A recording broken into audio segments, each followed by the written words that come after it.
आज का जो हमारा टॉपिक रहेगा उत्सर्जन के ऊपर रहेगा। उत्सर्जन देखिए क्या होता है। उत्सर्जन हमारे शरीर में, जो हमारे शरीर में अपशिष्ट पदार्थ, जिसको हम लोग वर्ज्य पदार्थ बोलते हैं, या तो सॉलिड वेट मटेरियल, बहुत नामों से जाना जाता है। अब अगर शरीर में हमारे कुछ गंदगी हो गई है और शरीर से वो बाहर नहीं निकलेगा तो हमें रोग में बनाता चला जाएगा, यानी हम बीमार होते चले जाएंगे। तो उसका उत्सर्जन होना आवश्यक है। इसलिए हम लोग कह सकते हैं कि अपशिष्ट पदार्थ यानी खराब पदार्थ जो होते हैं शरीर को बाहर निकालने की जो घटना होती है उत्सर्जन कहलाता है। अच्छा, जो अंग काम करेंगे उसको हम लोग उत्सर्जी अंग कहते हैं। तो देखिए जो उत्सर्जी होता है हमारे शरीर में वो विभिन्न अंगों द्वारा होता है। जो उत्सर्जी अंग होता है, जैसे आपको पता है, त्वचा करता है, फेफड़े करते हैं, बड़ी आंत होती है, यकृत होता है, विक्र होता है। देखिए त्वचा का क्या करता है, त्वचा का काम क्या होता है, स्किन में। हमारे शरीर में जो पसीना होता है, पसीना जब हम शरीर में हम लोग श्वसन क्रिया करते हैं तो शरीर में क्या होता है, हीट टेम्परेचर, जो हमारा तापमान बढ़ता है, तो पसीने के थ्रू क्या होता है, हमारी स्किन से बाहर निकलता है।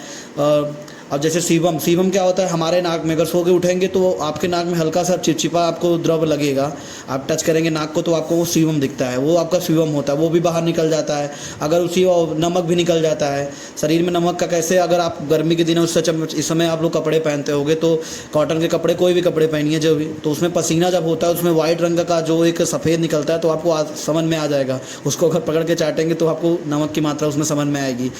तो ये था त्वचा का काम। फेफड़े क्या करते हैं, देखिए फेफड़ा जो हमारा, फेफड़ा बहुत उपयोगी है। फेफड़े क्या करते हैं, श्वसन क्रिया में बहुत इंपॉर्टेंट होते हैं, तो उत्सर्जन तंत्र में भी ये बड़ी भूमिका निभाते हैं। ये क्या करते हैं, शरीर में जो आपके CO2 बनती है उसको ये बाहर निकालते हैं।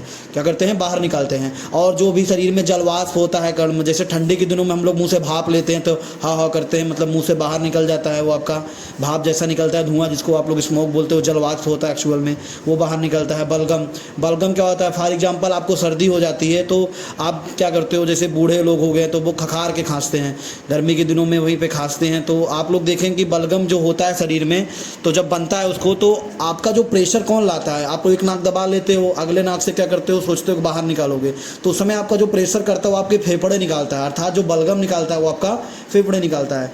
फिर आपका आता है बड़ी आंत। बड़ी आंत क्या करता है, आपको पता है, जो आपका अपचा भोजन होता है सॉलिड वेट, यानी कि जो आप न्यूट्रिशंस लेते हैं उनका जो बनता है अपचित भोजन, वो काइल द्वारा, बड़ी आंत के द्वारा गुदा से बाहर निकाल दिया जाता है। चौथा जो होता है हमारा यकृत होता है। यकृत क्या करता है, देखिए अमोनिया जो होती है हमारे शरीर को, उसको यूरिया में परिवर्तन कर देता है। अमोनिया हमारे शरीर के बहुत ज़्यादा नुकसानदेह है। तो देखिए अमोनिया कम विषैला पदार्थ नहीं होता, सबसे अधिक होता है, तो उसको यूरिया बदल देता है। ये भी विषैला, लेकिन इसकी अपेक्षा अमोनिया के यूरिया कम होता है। तो बाद में आपका जो वृक्क होता है, इसको जितना आपके शरीर में यूरिया यानी यूरिन जितना बना, सबको आपके उत्सर्जी अंग यानी कि मूत्राशय द्वारा, मूत्र मार्ग द्वारा निकाल दिया जाता है। एक चीज़ बताएंगे कि जो अमोनिया होता है और यूरिया में शरीर में जो रहता है, अगर 2-3 घंटे बाद ना निकले तो वो यूरिया में जो बदला था वही यूरिया फिर से अमोनिया में बन जाती है।